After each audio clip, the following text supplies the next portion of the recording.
Olá, macharada da Sky, tudo bem? Day off aqui no ar. Eu estou aqui com o Super Thiago, Thiagueira. E aí, gente, tudo bem? E hoje nós vamos bater papo de macho.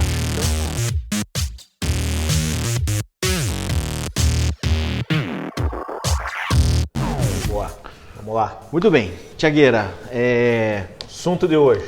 assunto de hoje, temos dois assuntos hoje. Primeiro tema, sexo. Eita, coisa boa, coisa boa. coisa boa. Falei que era coisa boa. Para os casados, hein? Para os casados. Saiam os solteiros, saiam também Solteirada, não é para vocês hoje. Se você quiser antecipar alguma coisa do futuro, você até pode, mas a gente não recomenda que você assista. Isso aqui é para macharada casada.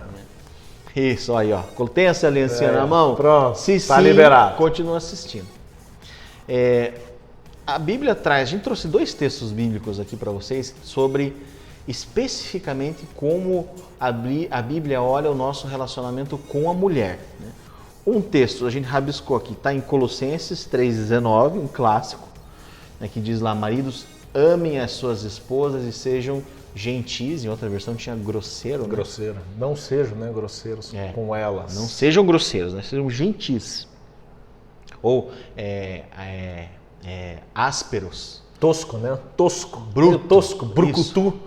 Sabe quando a mulher fala assim, eita, homem tosco. É isso. Dá uma, né? Dá aquela patada É isso. de elefante. Se a sua mulher tem falado com frequência isso pra você, é porque estamos errando.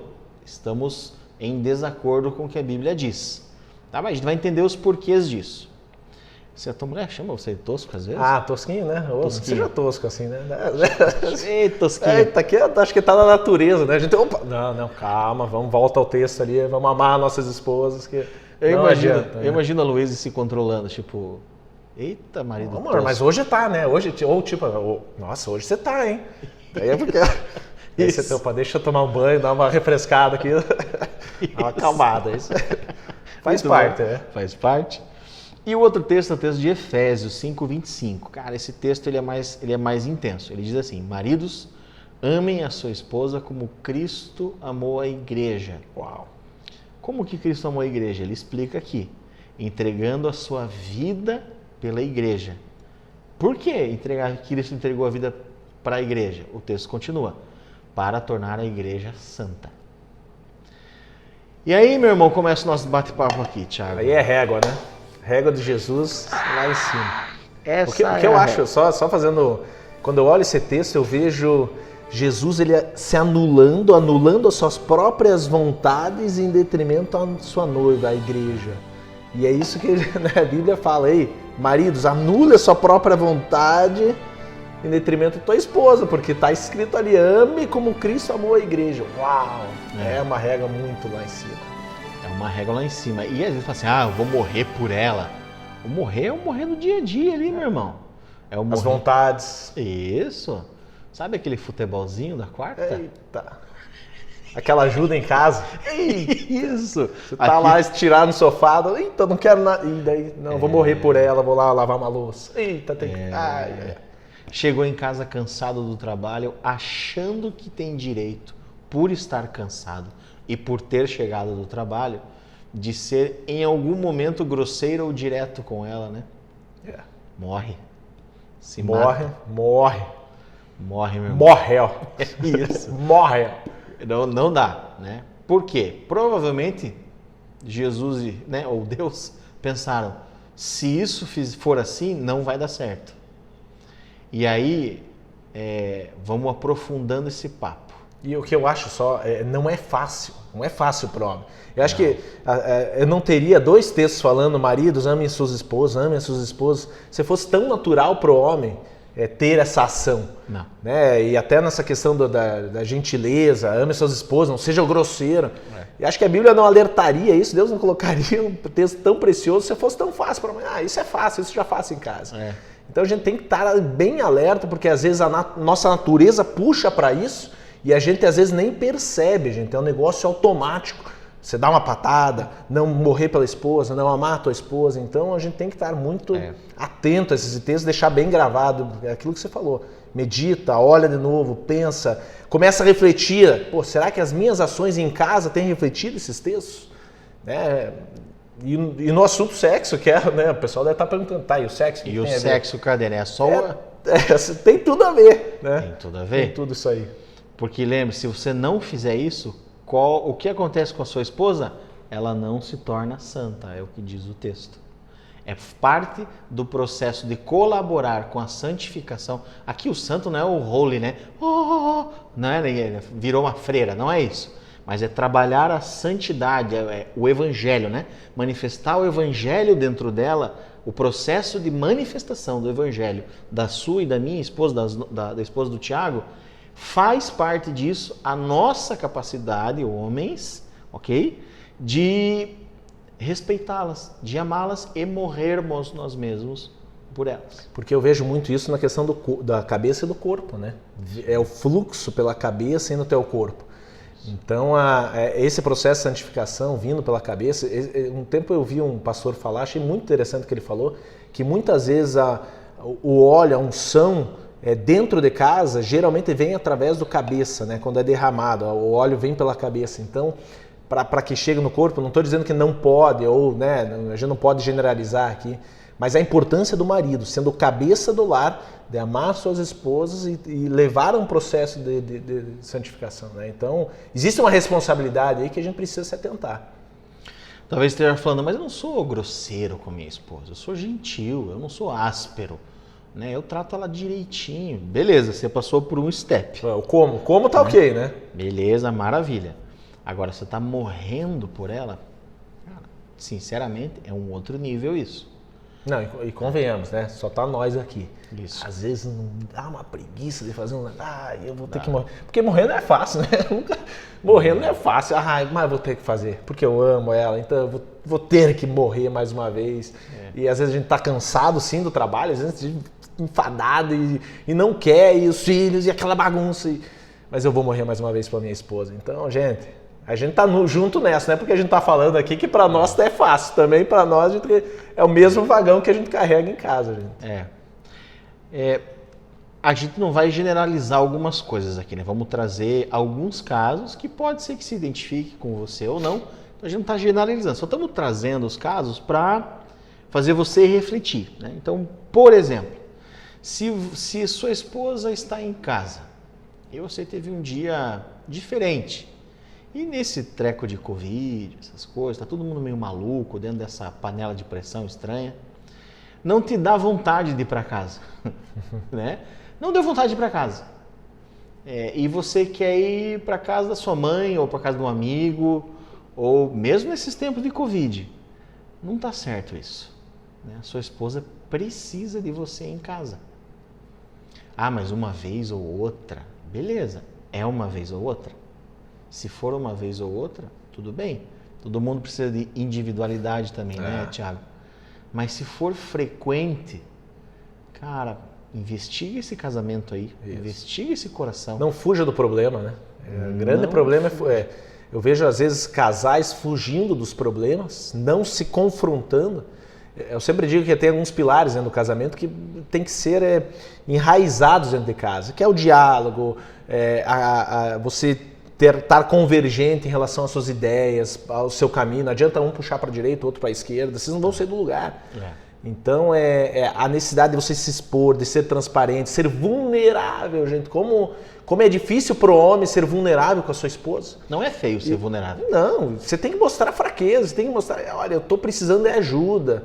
E aquilo que a gente achou, às vezes, é normal a gente tentar buscar uma saída, uma alternativa B para não confrontar esse problema. Eu vou chegar mais tarde mesmo e deixa quieto e chego em casa só para dormir.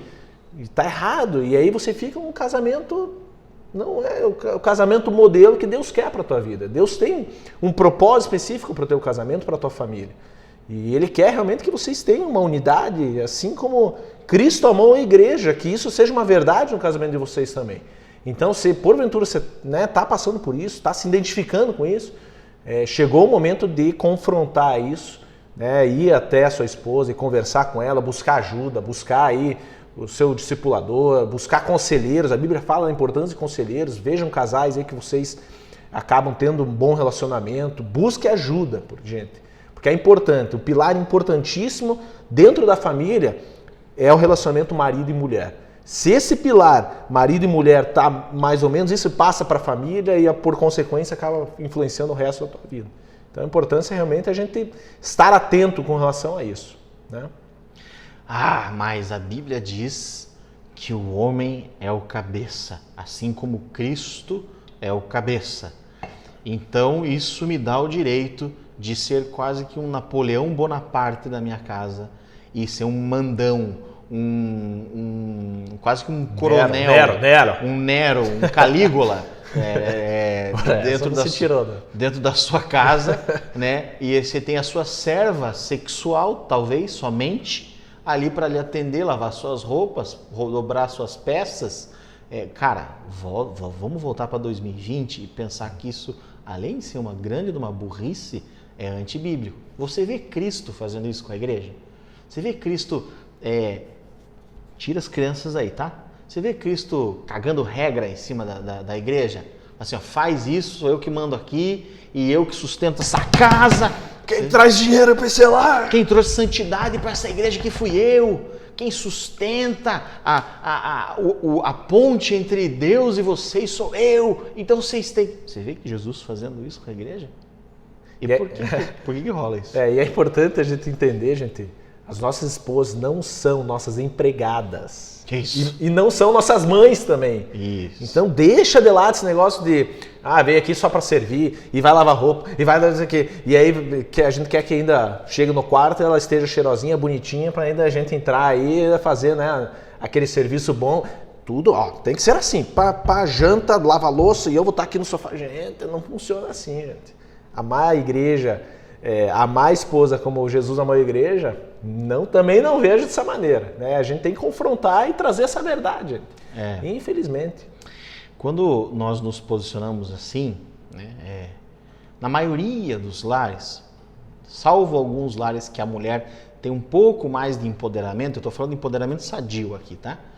Mas na maioria dos lares em que a mulher é zero empoderada, porque foi rejeitada na infância, que teve uma criação que o pai era outro maluco, né, que a mãe nunca conseguiu colocar a sua opinião numa mesa.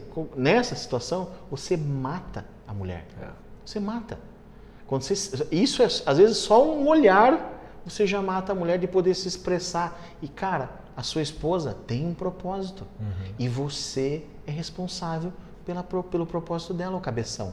Você é o cabeça. Se ela não realizar o propósito dela porque você é um animal... Então, cara, a culpa é tua, tá bom? E aí você vai tomar conta com o Big Boss lá, velho. Eu me lembrei na época, não que eu estava lá, né? Adão e Eva, me lembrei do texto, que quando Eva comeu o fruto e pecou, Adão estava presente junto, que a Bíblia fala que eles comeram junto do fruto. Então, até essa passividade do homem, né? Aquilo que o Stachon falou, isso pode matar a mulher, porque aquele momento, aquela passividade do homem, o comportamento do homem frente àquela situação em que a mulher estava ali para ser enganada e ele junto, mas aquela passividade, ele não se posicionar realmente no propósito dele, dele ter uma proatividade em relação àquela situação, matou o propósito dela, matou ela. E é isso que o Stachon está colocando. O quanto nós em casa podemos anular as nossas esposas, a ponto de anular o propósito que Deus tem para a vida dela, a ponto de matar realmente o propósito dela, achando que as nossas mulheres estão ali só para nos servir. Não, olha, esse é o propósito dela, em casa. E não estou dizendo que ela tem suas responsabilidades no lar, tem suas responsabilidades no lar, sim. Gente, mas vamos criar e tirar o nosso machismo de lado e estar junto, somos né? Estamos juntos, engajados nisso, e um tem que apoiar o outro no seu propósito. Eu acho que é isso que, a partir do momento que marido e mulher entendem isso se torna uma só carne, aí flui, e aí você acaba tendo um casamento mais tranquilo, mais feliz, e aí o reflexo está aqui, né? Como Cristo amou a igreja. Talvez esteja falando, mas vocês estão falando somente de um exemplo que o homem trabalha, a mulher trabalha em casa. Não estamos falando isso. A gente trouxe esse exemplo específico aqui. Mas podem sim os dois trabalharem. A mulher, inclusive, ser responsável por mais dinheiro dentro de casa. Teve uma época que a Fernanda ganhava muito mais do que eu. E aquilo não era feio, aquilo era bênção. Eu empoderava ela. por mim, podia continuar assim. É o meu caso, minha esposa Eu ia adorar é pedagoga, professora, então você já imaginou, né? Não tem Essa como. coitada. Não tem como. Mas eu tinha que trabalhar muito. Brasilzão. Eita, Tinha que lascou. montar uma universidade, talvez. Mas eu confesso que eu gostaria, pensando aqui agora, até que gostaria, assim, né, de vou ficar em casa, assistindo Netflix ali, enquanto a patroa tá trabalhando. Olha, esse vídeo pode cair na mão da Fernanda, hein? Você tá... Não, melhor não. Deixa, vamos mudar, vamos prosseguir. Mas assim, trazendo a palavra de Deus para uma sociedade um pouco mais contemporânea, ela não se anula. Empoderar uma mulher em casa não significa que ela passa a ser o cabeça, né? Não significa. Ela continua tendo que submeter-se ao seu marido, que é o que a Bíblia pede para ela fazer. E o que a Bíblia pede para o homem fazer? Vai continuar sendo morrer por ela. Quer trocar? Quer submeter-se à sua esposa e a sua esposa quer morrer por você? Não dá, a Bíblia não deixa papéis isso. não dá. Não dá. Mas isso não significa ser um imbecil mandão em casa que apaga a esperança, o brilho no olho. Sabe por quê? Na hora do tchaca-tchaca, que é o tchaca-tchaca na buchaca, o Napoleão vira um Dom Juan de Marco. Não é isso? Aí é galã, meu amor. Bico doce, né? Isso. Tá querendo, né, ter aquela noite e tal. Aí vira um gentleman. Põe uma musiquinha, compra presentinho, chama de meu amor quando chega em casa. Às vezes a gente tá interesseiro, né? Puta que... Pois é. A gente já começa a... Meu Deus, tem que... Não dá, né? Mas vamos lá, vamos seguir. Eu tava vestindo a carapuça aqui. Ô, meu irmão, vamos orar aqui. Pera aí, gente, vamos dar uma pausa aqui. Mas é isso, cara. Assim, não faz sentido. E aí a gente entra no tema sexo. Como que uma mulher... De novo, né? Tira as crianças daí. Como que uma mulher vai ter prazer sexual, vai conseguir ter uma boa relação sexual com um imbecil mandão, quase que um cafetão doméstico? Como? Não é objeto, né? Objeto sexual. Vai, pronto, acabou. Ah, não rola, meu irmão. Não rola. Aquela transa que você tanto deseja começa na segunda-feira, quando você chega do trabalho, sendo um cara legal e fazendo a tua esposa sonhar. A Lolo que sempre fala, né?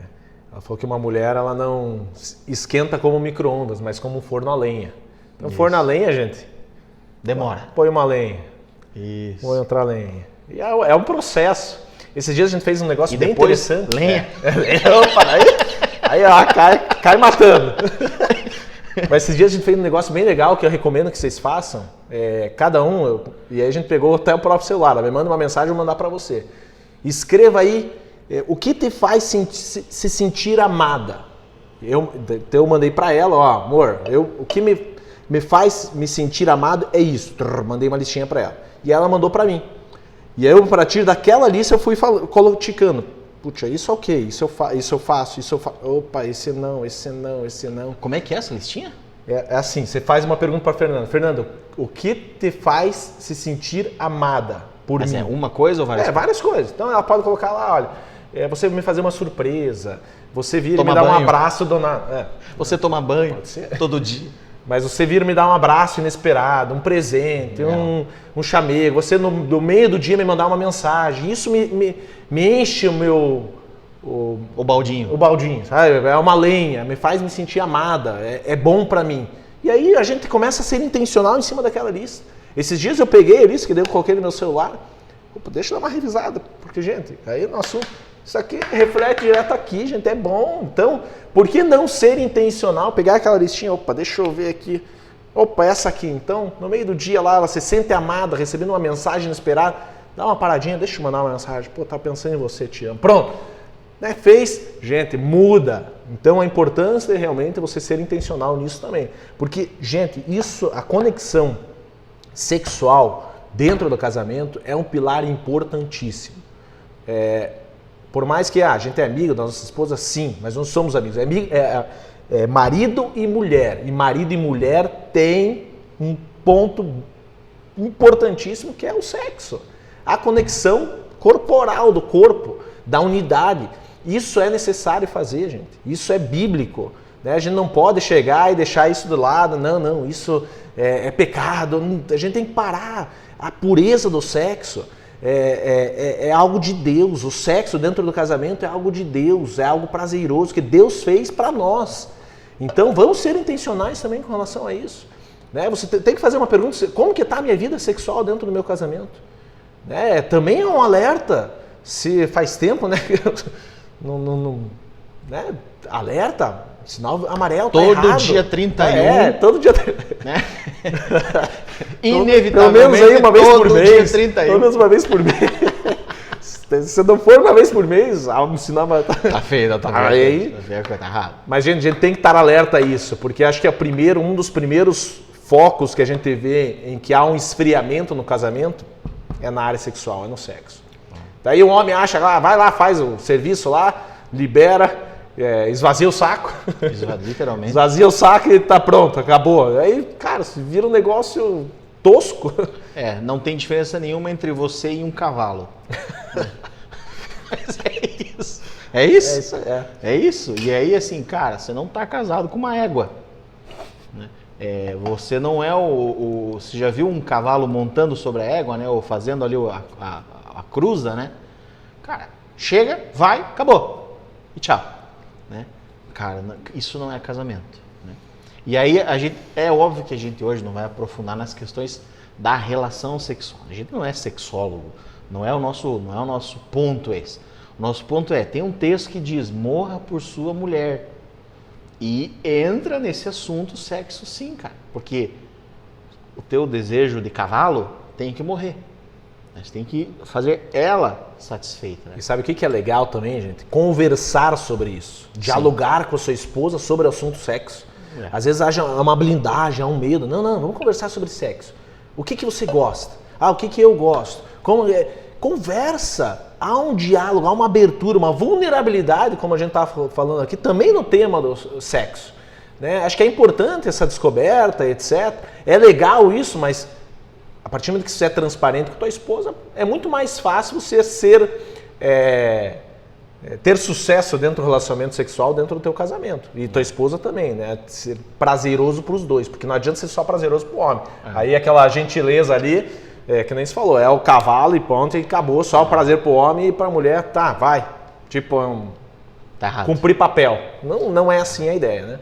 Tem um livro aqui no copy do YouTube que a gente indica a leitura, inclusive a leitura pelo casal. Um livro bem moderninho, ele vai tratar mais a fundo sobre a saúde sexual de casais cristãos. Cara, é bem legal. Assim, a introdução assim já é um tipo ui. Né? Preciso rever tanto o homem quanto a mulher, tá? Que tem do lado delas também.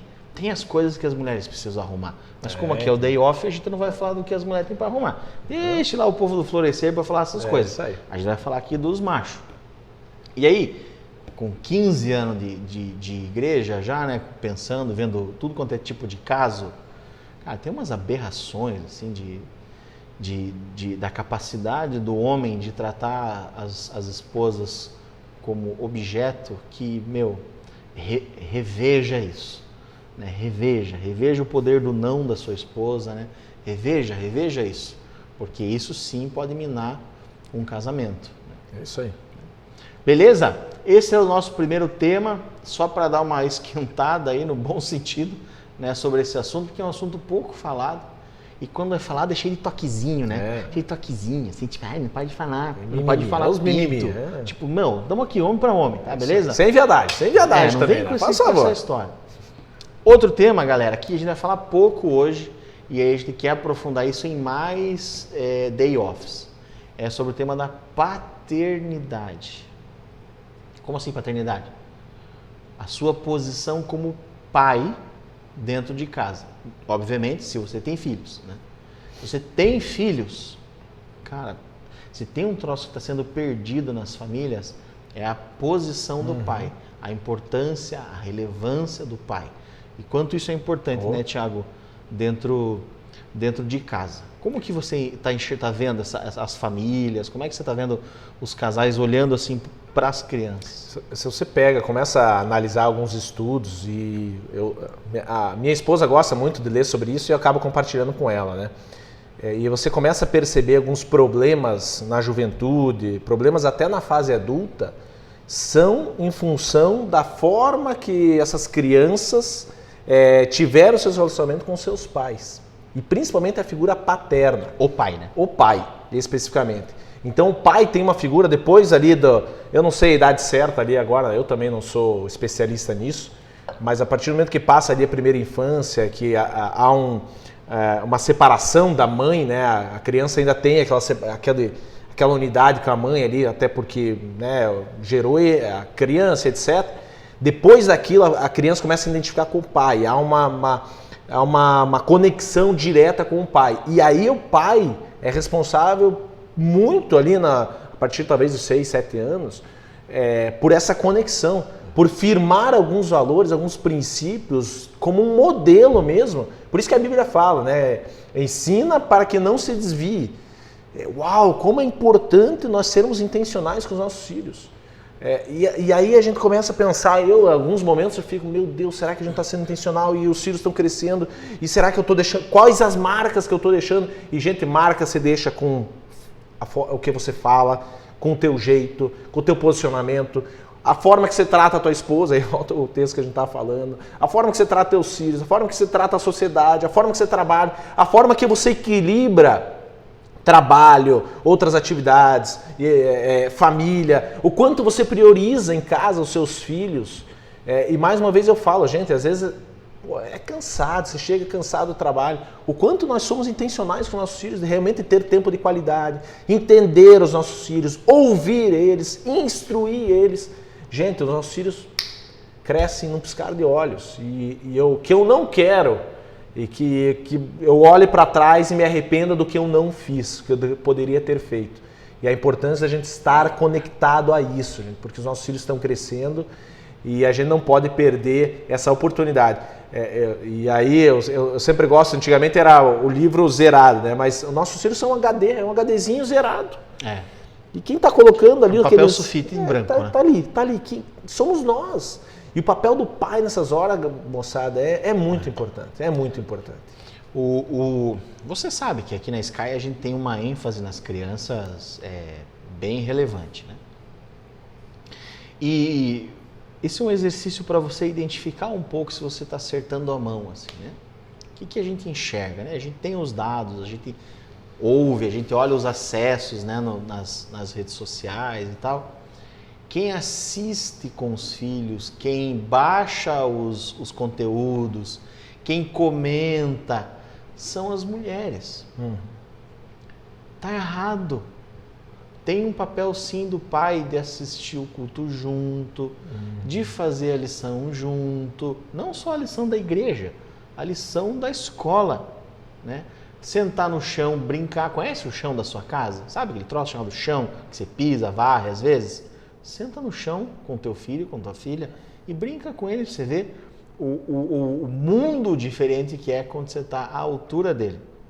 Cara, isso não tem segredo nisso, não tem sofisticação, sabe? Não tem que tipo ler lá aqueles livros dos gringos que sabem cuidar de criança como ninguém. Não, cara, é tão simples esse básico que dá para começar a entender melhor.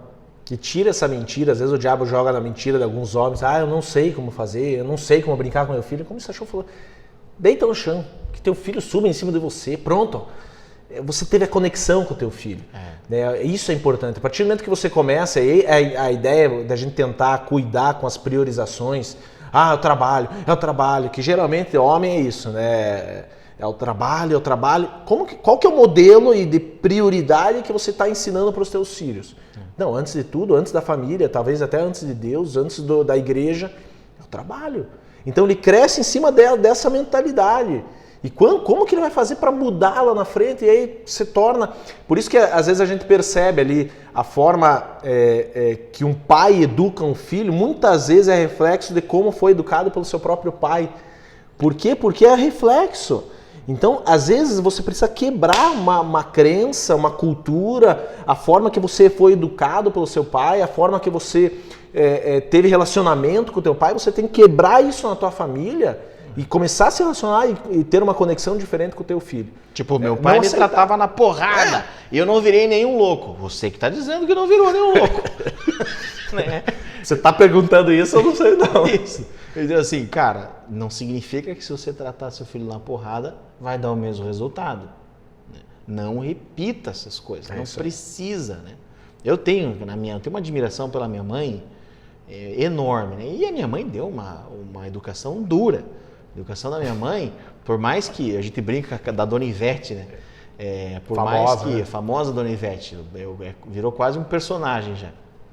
Muito amor, muita atenção, viúva. Eu tinha 2 anos quando meu pai morreu. E a velhinha teve que segurar as pontas de 3 filhos na década de 90, né? De 90 não, de 80. Você tentou dar uma jovialidade, não dar 80, se fosse, meu Deus do céu, década de 80. Aquele momento, aquele status quo, aquele dia a dia da minha mãe fez com que ela desenvolvesse um tipo de criação com a gente que aquele era o jeitão. E era um jeitão mais duro, porque tinha que segurar uma rédea. Não significa que se eu for tão duro quanto a minha mãe era comigo, com os meus filhos, vai dar tão certo quanto, se der para considerar que está certo, uma coisa aqui é a solução, mas assim, não, entendeu? É isso aí. Não pensa nisso. Porque às vezes a gente vai no automático, como o Thiago falou, não, mas meu pai fazia isso comigo. É isso aí. Então ele tem que engolir esse choro, engole esse choro aí, guri. Não é bem assim. Ao mesmo tempo dá para ter criança frouxa. Né? Não dá, porque hoje em dia, pelo amor de Deus, né? Tem os pais, né? Frouxos que estão fazendo filho frouxo. É tão ruim quanto, tem que né? se posicionar também, tem que colocar principalmente filho homem, cara. Você que tem filho homem, eu tenho 2, o Sachão tem 1. Gente, a gente tem que pôr essas piá aí, porque senão você tornar tudo os bananas lá na frente, não dá. Não é uma geração de banana, a gente tem que posicionar aí e realmente caminhar com firmeza. Mas isso é um assunto para outro dia, né? Que isso é um paternidade, principalmente de filho. Eu, graças a Deus, não tenho menina, então para mim é só firmar esses piazotes aí em linha. Mas você falou um negócio interessante, né? Da questão da declaração. Eu tenho percebido isso, a importância da declaração de você abençoar os teus filhos. Sim. Isso vem da cultura judaica, se você for ver. Era normal os pais abençoarem seus filhos, e a Bíblia sempre fala do papel do pai abençoando o seu filho. Né? Então você pega os patriarcas ali abençoando seus filhos, e que abençoavam os seus filhos, etc. Então, a gente criar também essa cultura. Muitas vezes a gente fala algumas coisas, a gente fala sem pensar. Eita, seu peste, você não presta para nada. Olha o que você está declarando para o teu filho, você está declarando que ele é um peste, que ele não presta para nada. Você como autoridade, você está anulando às vezes e lançando uma mentira na vida do teu filho, e muitas vezes ele vai captar aquilo e vai levar essa mentira para o resto da vida e vai sofrer com isso. Gente, a importância de a gente estar ligado a isso. O que a gente fala, a forma que a gente fala, porque é muito fácil a gente pegar e explodir. Eita, seu burro! Calma, olha, você está declarando isso para o teu filho. O poder da declaração, o poder da palavra, isso influencia muito no crescimento espiritual, profissional do teu filho. Muitas vezes a gente pega adultos travados em algumas áreas por declarações erradas ou angústias emocionais que tinham seus pais por declarações de palavras. Então, temos que cuidar também quando a gente fala de filhos, de paternidade, com o que a gente fala. A forma que a gente conduz as nossas palavras aos nossos filhos. Às vezes dá vontade, dá uns peteleque e falar umas coisas, mas se segura e vamos ter o hábito de falar palavras boas, né? Palavras que abençoem a vida deles. Você vai ter uma vida em paz, uma vida alegre, você é assim, assado. Por mais que a gente não ache que não tem impacto, mas no mundo espiritual tem um impacto muito grande e aquilo gera na criança uma verdade, fica aquela torre ali, não. Há um sentimento de uma certeza, porque o filho ele acaba tendo uma conexão muito grande com o pai e nas verdades que o pai declara sobre a vida dele. Então vamos estar atentos também com relação às nossas palavras, né? Principalmente nas escolas, na época que tinha aula nas escolas, né? A criançada é um poço de bullying lá, né? Então, assim, mesmo nas escolas evangélicas, né? A criançada, cara, é dureza. E eu não esqueço uma vez que a Valentina chegou em casa e falou assim, papai, tô um pouco triste e tal. Ela contou um relato de um coleguinha lá, né? De uma coleguinha que tinha dito palavras ruins para ela, assim, né, de tipo, você não é tão legal, você não é tão engraçada. E, cara, foi tão natural falar para ela assim, filha, se tua amiguinha soubesse o quão legal é ter o senso de humor, o quão divertida você é, nunca mais ela falaria isso. Ela mudou imediatamente. Porque aquela verdade que foi entregue ali na escola para ela ia virar uma verdade. Se o pai dela não falasse assim, isso não é verdade, a verdade é essa. Né? É importante você ter declarado o contrário, né? Porque você poderia chegar assim, não, Nina, não se preocupe. Não, eles não sabem o que falam. Não sabem o que falam. Não, Nina, deixa eu te falar, a verdade é essa. Pá! Uau! Peguei isso pra mim. E agora isso é um espigão pra vida dela. Então, até evita de traumas futuros. A gente sabe que muitas vezes isso pode dar até um trauma. Qual que é o texto ali? Aquele texto é muito legal também. Colossenses 3:21. Pais, não irritem os seus filhos para que eles não se desanimem, para que eles não se desviem, para que eles não... É isso aí mesmo. Acho que desanima. Não irrite. Olha, é outra coisa, né? A Bíblia coloca uns negócios que... Como é fácil a gente irritar os filhos, porque a forma, principalmente, que a gente fala, né? Aí volta a ser tosco, nós pais ali. Às vezes a gente se irrita com umas coisas e... sei que... A importância da gente ter domínio próprio e esses dias até tinha um caso interessante, né? Davi estava ali, bem agitado, sei lá. E aí se você age da mesma forma e tenta se impor, e eu não estou dizendo que você tem que ser banana, não. Ai, tadinho, mas sei lá, não é isso? Você observa aquele momento, aquela atmosfera que está ali, uma atmosfera tensa, ele irritado. Se eu fosse me posicionar com mais, eu ia irritar ainda mais ele. E aí você olha aquele texto, não é assim. Eu tive domínio próprio, falei, filho, vem aqui, vamos conversar. Você vê que ele já baixou, já começou. Então, a importância da gente olhar para esse texto, como às vezes a gente irrita os nossos filhos. E para a Bíblia ter colocado isso é porque realmente a gente tem que se atentar, porque a gente faz muito, né? Então, para a gente finalizar, como o Thiago falou no começo da fala das crianças, eles são páginas em branco, eles são HDs sem nada. Se a gente não imprimir o que é correto neles, alguém vai imprimir. Cabe a nós decidir quem vai fazer isso. Beleza, Thiago? Finito. Galera, nosso Day Off vai ficando por aqui. É claro que fica um gostinho aí da gente bater um papo maior e falar mais sobre isso. Mas, assiste umas 2, 3 Compartilha vezes. o link, né? O link aqui. Compartilha aí. Assiste. E, se possível, assiste, leia o livro que está indicado ali com relação à sexualidade. A gente vai pôr o livro também, dois livros com relação à criação de filhos, um para pai e outro geral para filhos. Meditar em cima dos textos aqui. Medita em cima dos textos. Não os textos ali também? Põe no descritivo? Vou pôr os textos estão no descritivo também. E, cara, entenda isso, porque você está semeando naquela ojava que você tanto pediu, que vai ter que ir mais longe da onde você flecha, né? foi. Aquela flecha que vai mais longe de onde você foi. Amém. Se você não plantar bem, ela não vai tão longe. Né? E, de novo, alguém vai te cobrar disso. E você sabe que o Big Boss vai falar, mandou mal. Tá bom? Que Deus abençoe a sua paternidade, que Deus abençoe você como marido. Amém. Né? Que Deus abençoe você como varão resistente nessa casa.